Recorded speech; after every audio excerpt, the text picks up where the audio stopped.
ಈ ದೇಶದ ಮಾನ್ಯ ಪ್ರಧಾನಿಗಳು ಕಳೆದ ಕೆಲ ತಿಂಗಳ ಹಿಂದೆ ಮೆಲೋಡಿ ಚಾಕ್ಲೇಟ್ ಕೊಟ್ಟು ಪಾಪ್ಯುಲರ್ ಆದರು. ನಾನಿವಾಗ ಪ್ರಧಾನಿ ಮೋದಿಯವರಿಗೆ ಈ ದೇಶದ ಯುವಕರ ಪರವಾಗಿ ಮೆಂಟೋಸ್ ಕಳಿಸೋಣ ಅಂತಿದ್ದೀನಿ. ಯಾಕೆ ಅಂದರೆ ಮೆಂಟೋಸ್ ತಿಂದ ಮೇಲೆ ಆದರೂ ದಿಮಾಕ್ಕಿ ಬತ್ತಿ ಜಲಾದೆ ಅನ್ನೋದಾದರೂ ಅವ್ರು ರಿಯಲೈಸ್ ಆಗ್ತಾರೇನೋ ಅಂತ.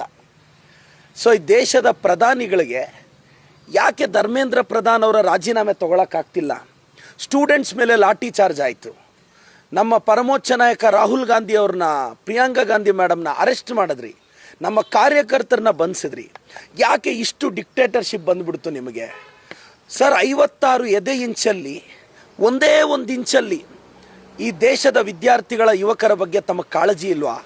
ಒಬ್ಬ ಧರ್ಮೇಂದ್ರ ಪ್ರಧಾನ್, 20 ಜನ ಸಾವಿಗೆ ಕಾರಣವಾದ ಒಬ್ಬ ಧರ್ಮೇಂದ್ರ ಪ್ರಧಾನ್ ನಿಮಗೆ ಮುಖ್ಯ ಆದ್ರ? ನೀಟ್ ಪೇಪರ್ ಲೀಕ್ ಆಗಿದ್ದು ಎಲ್ಲಿಂದ ಸರ್? NTA ಆಫೀಸಿಂದ. ಪೇಪರ್ ಸೆಟ್ ಮಾಡೋ ಟೀಮ್ ಡಿಸೈಡ್ ಮಾಡಿದ್ಯಾರು ಸರ್?